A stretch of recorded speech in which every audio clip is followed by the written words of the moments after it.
වචනෙන්ද උතුම් දිවියෙන් අභිමන් වදනින් සැනසුම් මිනිසුන් දැමුවෙන් භගවත් මුනිදේ සිරසින් වදිනෙම්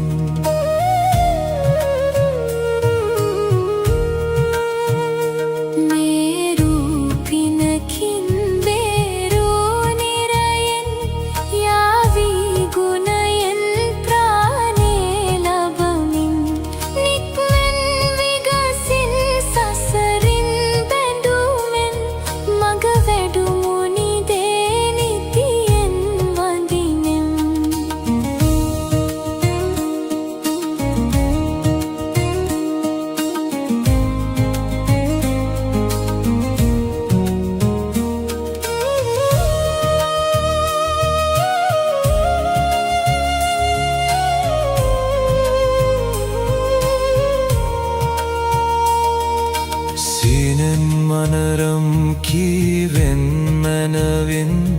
වූයෙන් නිසියෙන් පෙරුමන් පුරමින් රූපෙන්ද උතුම් තිලොවට අගතැන් ලද සමිදු මෙසේ සිහි කරමි උතුම්